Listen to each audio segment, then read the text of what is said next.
Welcome to exam study. This is Shivam Gupta. इस video में हम डिस्कस करने वाले हैं डीएलएड सेकेंड सेमेस्टर का महत्वपूर्ण विषय जिसका नाम है वर्तमान भारतीय समाज और प्रारंभिक शिक्षा।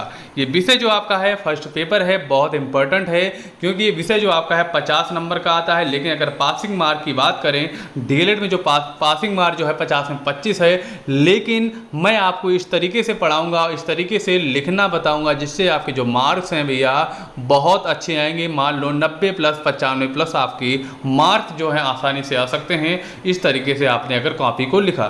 चलिए स्टार्ट करते हैं अपने वीडियो को। इसमें हमने स्टार्ट से वीडियो स्टार्ट किया है। इसमें आपकी जो फर्स्ट क्लास आज है वर्तमान भारतीय समाज की, देखेंगे अपने पहले क्वेश्चन को। पहला क्वेश्चन आपका है कि प्राचीन काल में शिक्षा का क्या अर्थ होता है। ये क्वेश्चन आपका अगर पेपर में आ गया, ठीक है। अब आपको क्या लिखना है, ठीक है। सबसे पहले आप क्या करेंगे भैया, जो आपको इसकी हेडिंग बनानी है, सबसे पहले इतनी हेडिंग आपको बना लेनी है, प्राचीन काल में शिक्षा का अर्थ। फिर आपको इस तरीके से लिखना है। देख लेते हैं उत्तर का आंसर क्या है कि प्राचीन समय में शिक्षा को विद्या कहा जाता था, ठीक है। शिक्षा को विद्या कहा जाता था। जैसे कि आप पता है कि ऋषि महामुनि पहले पढ़ाते थे, है ना, कुटिया में पढ़ाया जाता था, उस तरीके से उसको विद्या कहा जाता था। विद्या शब्द की उत्पत्ति जो है विद धातु में आ लगाने से, प्रत्यय लगाया है ना, प्रत्यय जैसे आपको पता है कि मिठाई में आई प्रत्यय लग गया, क्या बन गया, मिठाई बन जाता है। तो लास्ट में आ प्रत्यय लगा तो ये बन गया विद्या, ठीक है, जिसका अर्थ है कि जानना। इस प्रकार विद्या का अर्थ ज्ञान से लगाया गया है। ज्ञान का मानव जीवन के विकास के लिए अत्यधिक महत्व दिया गया है। सबसे पहली बात यह है कि प्राचीन काल में जो शिक्षा का महत्व क्या था भैया, है ना, शिक्षा का मतलब विद्या था। विद्या का मतलब ऐसा है कि ऐसी चीज इंसान को दी जाए जो क्या है भैया, मानव जीवन के विकास के लिए अत्यधिक महत्व है। कोई भी मनुष्य जो अपने है जीवन का जो पालन पोषण है और किस तरीके से अपनी लाइफ का जो व्यक्तित्व है अच्छा बना सकता है, वो मेन कार्य क्या करती है, शिक्षा है। शिक्षा को प्राचीन काल में विद्या कहते थे। विद्या बहुत महत्वपूर्ण चीज़ है जिसे इंसान को बहुत अच्छा इंसान बनाया जा सकता है। चलेंगे अपने अगले क्वेश्चन को। इस तरीके से आप क्वेश्चन को अच्छी तरीके से बना के लिख सकते हैं। चलेंगे नेक्स्ट पर। नेक्स्ट की बात करेंगे, शिक्षा अमूल्य धन किस प्रकार है ना। इसकी बात अगर हम करने वाले हैं कि शिक्षा जो है अमूल्य धन है, किस प्रकार है, चलिए देख लेते हैं। भारतीय साहित्य में तो शिक्षा को ऐसा अमूल्य धन माना गया है जिसकी प्राप्ति के बाद मनुष्य को किसी चीज़ की कमी ही नहीं रह जाती। दिया है कि किम किम ना साध्यति कल्पलते विद्या, अर्थात विद्या या शिक्षा कल्पलता के समान है जो सभी चीज़ों को पूर्ति करने वाली होती है, ठीक है। यानी कि इसमें कहा कि भैया अगर आपके पास शिक्षा है, ये यानी कि ये ऐसा धन है शिक्षा जिसकी आप तुलना ही नहीं कर सकते, अमूल्य धन है। यानी कि अगर हम बात करें जिसकी प्राप्ति के बाद भैया मनुष्य को क्या है, किसी चीज़ की कमी ही नहीं रह जाती। इसमें आप देख सकते हैं संस्कृत में क्या है कि किम किम ना साध्यति कल्पले विद्या, यानी कि अर्थात विद्या या शिक्षा कल्पलता के समान है जो सभी चीज़ों की पूर्ति करने वाली है। जैसा कि आपने एक बात सुनी होगी, अगर आप गरीब पैदा हुए इसके बाद अगर आप मरने तक भी गरीब रहे तो ये आपकी गलती है।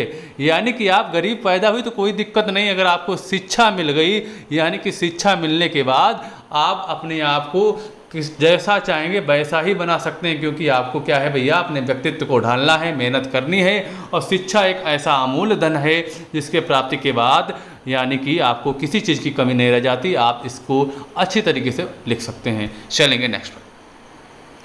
नेक्स्ट है कि अज्ञान समस्त विपत्तियों का मूल कारण है कैसे, है ना। अभी हम बात कर रहे थे शिक्षा के बारे में, अब दे दिया अज्ञान, यानी कि आपके पास शिक्षा नहीं है। दिया है कि भारतीय पाठ्यक्रम में शिक्षा की जीवन में शाश्वत मूल के रूप में महत्वपूर्ण स्थान दिया गया है। शिक्षा को विद्या या ज्ञान के रूप में संज्ञापित किया गया है। वस्तुतः मानव जीवन में आने वाले झंझावातों, उलझनों, शंकाओं का मूल कारण क्या है, अशिक्षा या अज्ञान ही होता है। इसमें साफ साफ बताया गया है कि भैया शिक्षा तो बहुत मुख्य कारण, बहुत मुख्य चीज़ है, इसको ग्रहण करना। लेकिन अगर आप के अंदर उलझने हैं, आपके अंदर समस्याएं आ रही हैं, इसका मतलब क्या है, अशिक्षित है। अशिक्षित होना ही बहुत ही क्या है, दुर्भाग्यपूर्ण है। क्योंकि आपने देखा होगा भैया चाहे कोई भी सरकार हो, चाहे आप कोई भी युग में चले जाओ, हमेशा, चाहे आप त्रेता युग में चले जाओ, किसी भी चले जाओ, चाहे आप किसी भी चीज़ को, ग्रंथ को पढ़ लो, हमेशा शिक्षा की ही बात की गई है। तो आप जान सकते हैं जो शिक्षा है बहुत मूल्यवान है, जैसे कह सकते हैं। इसी प्रकार इसको हम आगे देख लेते हैं कि अशिक्षा या अज्ञान व्यक्ति का सबसे बड़ा शत्रु है। ठीक है, अशिक्षा या अज्ञान जो है सबसे बड़ा शत्रु है। कैसे देख सकते हैं, एक मनोवैज्ञानिक है जिनका नाम प्लेटो। ये कथन जो है आप इम्पॉर्टेंट है, इनको ध्यान से देखिएगा क्योंकि कथन आपके परीक्षा में पूछे जाते हैं। इनको आपको थोड़ा ध्यान से देखना पड़ेगा क्योंकि एक चीज़ याद करने वाली भी है। देख सकते हैं, प्लेटो ने अपने शब्दों में कहा है कि अज्ञान समस्त विपत्तियों का मूल कारण है। ठीक है, जो समस्याएं अगर आती हैं आपके लाइफ में, अगर आप शिक्षित हैं, आप अगर विद्यावान हैं, तो उनको समस्याओं को आप आसानी से हल कर सकते हैं। ठीक है, अगर आप अशिक्षित हैं तो आपके अंदर वो क्षमता नहीं है उस समस्या को हल करने की। तो साफ साफ कहा है कि अज्ञान समस्त विपत्तियों का मूल कारण है। अज्ञानी रहने की अपेक्षा जन्म ना लेना ही अच्छा है। कितनी साफ साफ शब्दों में कहा है, अगर आप अज्ञानी हैं तो इससे अच्छा है कि आपको जन्म ही नहीं लेना चाहिए। तो आप इसको याद रखिएगा। ये कथन किसने दिया है? प्लेटो ने दिया है। बहुत इंपॉर्टेंट है दोस्तों। चलेंगे अपने नेक्स्ट क्वेश्चन पर। नेक्स्ट क्वेश्चन है कि शिक्षा एक त्रयमुखी प्रक्रिया है, स्पष्ट कीजिए। ठीक है, इसमें भी बहुत अलग अलग भेद आप देख सकते हैं कि त्रयमुखी किसने कहा है, द्विमुखी किसने कहा है, इसके बारे में हम बात करने वाले हैं। शिक्षा एक क्या है? त्रयमुखी प्रक्रिया है। ठीक है, बात कर लेते हैं त्रयमुखी प्रक्रिया है किसके हिसाब से है, किसके हिसाब से नहीं है। और अब कहा गया है कि शिक्षा एक द्विमुखी प्रक्रिया है, एडम्स द्वारा प्रतिपादित। ठीक है, ये किसने प्रतिपादित किया? एडम्स द्वारा प्रतिपादित सिद्धांत का खंडन करते हुए। ठीक, एडम्स ने बताया था कि भैया क्या है, शिक्षा जो है द्विमुखी प्रक्रिया है। क्या है? द्विमुखी प्रक्रिया। मतलब उन्होंने बताया था कि शिक्षा के अंतर्गत विद्यार्थी होता है और अध्यापक होता है। तो दो हो गए ना, एक विद्यार्थी एक अध्यापक। ठीक है, लेकिन यहाँ पे आ जाते हैं आपके जॉन एडम्स। ठीक है, जॉन एडम्स ने तो द्विमुखी बताया था, लेकिन यहाँ पे आ गए आपके जॉन डीवी। जॉन डीवी ने कहा भैया आप तो गलत हैं, आप गलत हैं। क्यों? उन्होंने कहा क्यों गलत हैं? उन्होंने कहा हम बताते हैं। चलो, इन्होंने खंडन करते हुए बताया कि शिक्षा में अध्यापक विद्यार्थी के साथ साथ पाठ्यक्रम भी सम्मिलित किया जाता है। जैसे कि आप स्कूल में गए, स्कूल में विद्यार्थी भी है, शिक्षक भी है, लेकिन तीसरी चीज़ क्या जुड़ गई? पाठ्यक्रम, क्योंकि पाठ्यक्रम भी महत्वपूर्ण है। तो उन्होंने कहा भैया कि पाठ्यक्रम भी महत्वपूर्ण है, इसके अभाव में शिक्षण कार्य पूर्ण नहीं हो सकता। तो इन्होंने बता दिया कि भैया शिक्षा जो है त्रयमुखी प्रक्रिया है, लेकिन एडम्स भैया कह रहे थे द्विमुखी प्रक्रिया है। चलिए देख लेते हैं। जॉन डीवी का मानना है कि शिक्षा प्रक्रिया में शिक्षक अपने शिक्षार्थियों को निश्चित समय में निश्चित विषय वस्तु को निश्चित स्थान पर प्रदान करता है, इसलिए शिक्षक शिक्षार्थी के साथ साथ निश्चित पाठ्यक्रम का होना भी आवश्यक है। ठीक है, पेपर में अब कैसे आता है क्वेश्चन? आपके पेपर में आ जाएगा कि शिक्षा जो है द्विमुखी प्रक्रिया है, किसने कहा था? तो आप क्या करेंगे? जॉन एडम्स ने कहा था। ठीक है, अब क्वेश्चन आएगा कि शिक्षा जो है त्रयमुखी प्रक्रिया है, इसकी किसने कहा था? ये कहा था जॉन डीवी ने। ये क्वेश्चन आपका डीएलएड में आता है, आपके डीएलएड में सभी सेमेस्टर में आता है क्वेश्चन। उसके अलावा ये क्वेश्चन आपका यूपी टेट में भी पूछा जाता है, सी टेट में भी पूछा जाता है, और ये क्वेश्चन आपका सुपर टेट में भी आता है। यानी कि बहुत इंपॉर्टेंट क्वेश्चन है, इसको याद रखिएगा। चलेंगे नेक्स्ट पर। नेक्स्ट क्या है? नेक्स्ट है कि वैदिक कालीन शिक्षा की विशेषता बताइए। ठीक है, अब हम बात कर रहे हैं जो वैदिक कालीन में शिक्षा पहले दी जाती थी। ठीक है, ये आपको कहाँ मिलेंगे? ये आपको ग्रंथों में मिलेंगे सब कुछ, है ना। ऋग्वेद भी पहले लिखा गया था। तो वैदिक काल की अगर हम बात करने वाले हैं तो वैदिक काल में शिक्षा की विशेषताएं इस प्रकार थी, है ना। पहला है कि मोक्ष प्राप्त करना। ठीक है, इस प्रकार की शिक्षा दी जाती थी कि आपको ऐसे काम करने हैं, ऐसे काम करने हैं जिससे आपको क्या है? मोक्ष प्राप्त मिले। ठीक है, आपका है संस्कृति का संरक्षण। संरक्षण का मतलब है जो आपके रीति रिवाज चले आ रहे हैं उनको आपको त्यागना नहीं है, उनको संरक्षित करना है, संरक्षण करना है। अगर हम अपनी संस्कृति की बात करें, हमारी संस्कृति यानी कि संस्कृति जो आपके रीति रिवाज हैं उसमें अगर हम बात करें, जैसे कि हमारी एक रीति रिवाज हिंदी भी मान लो कि हमारा भी संस्कृत के अंतर्गत आ जाता है, और संस्कृत एक विषय भी आ जाता है। संस्कृत तो आजकल सारे लोग बोलना ही भूल गए और पढ़ना भी भूल गए अधिकतर, लेकिन धीरे धीरे हिंदी भी बोल रहे हैं, इंग्लिश की तरफ जा रहे हैं। तो हम अपनी संस्कृति को त्याग रहे हैं, लेकिन हमें अपनी संस्कृति को क्या है? संरक्षित करना चाहिए। तीसरा है कि स्वस्थ चरित्र का विकास। ठीक है, स्वस्थ चरित्र का विकास।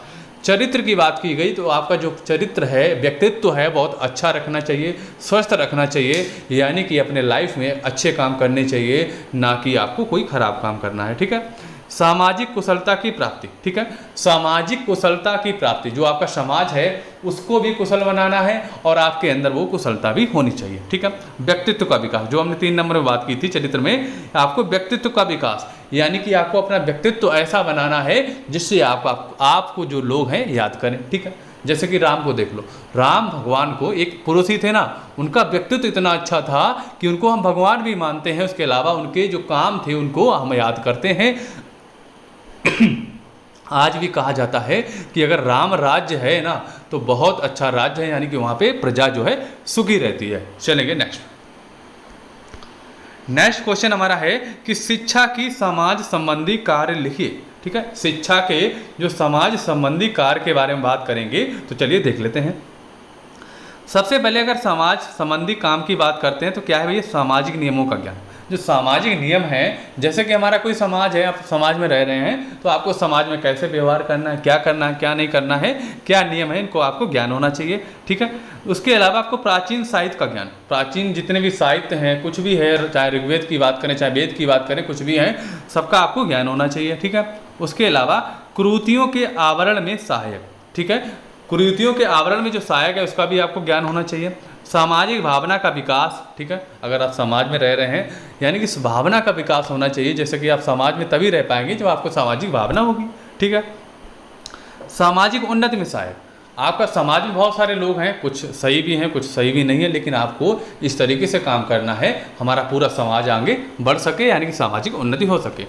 धर्म के विषय में उदार दृष्टिकोण, ठीक है, धर्म के विषय में आपका भी उदार दृष्टिकोण भी होना चाहिए, ठीक है। चलेंगे अपने अगले क्वेश्चन पर।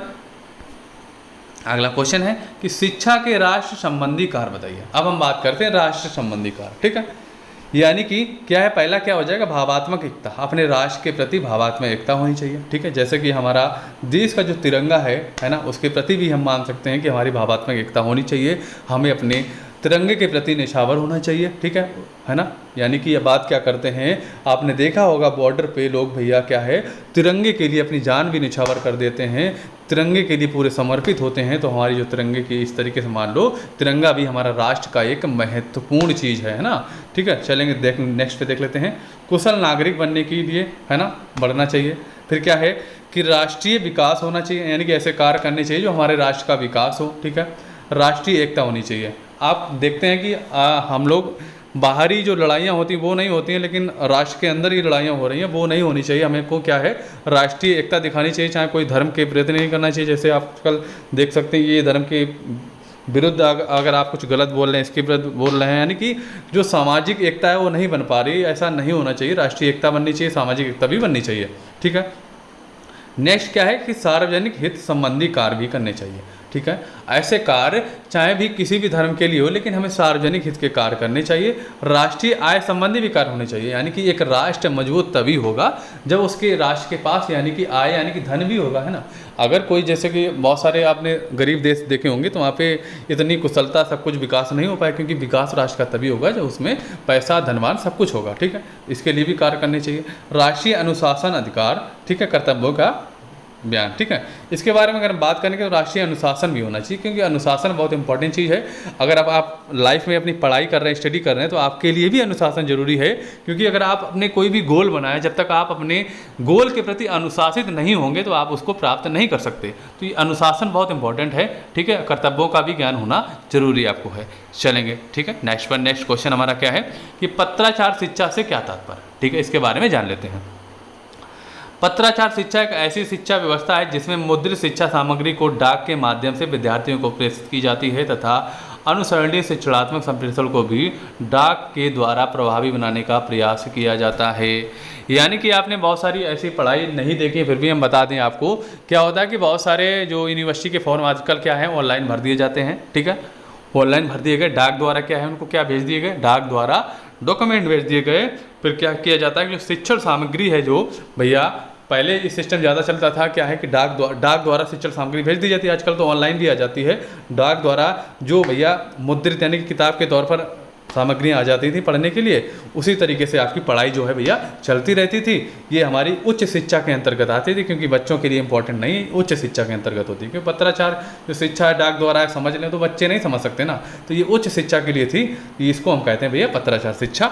दोस्तों अगर आपको हमारा वीडियो अच्छा लगा, वीडियो को अवश्य लाइक करें, चैनल को सब्सक्राइब जरूर करें, अपने दोस्तों में ज़्यादा से ज़्यादा शेयर करें, जिससे हमें भी मोटिवेशन मिले कि आपको कितना अच्छा वीडियो लग रहा है, कि कितने ज़्यादा लोग देख रहे हैं, जिससे अच्छे से अच्छा वीडियो आपके लिए हम लाते रहें। दोस्तों अगर आप हमारे टेलीग्राम चैनल पर नहीं जुड़ जाइए, जिससे आपको क्या है कि भैया डेली की डेली PDF नोट्स भी मिलते रहेंगे। अब आपको हम मिलेंगे अपने अगले वीडियो के साथ, तब तक के लिए जय हिंद, वंदे मातरम दोस्तों।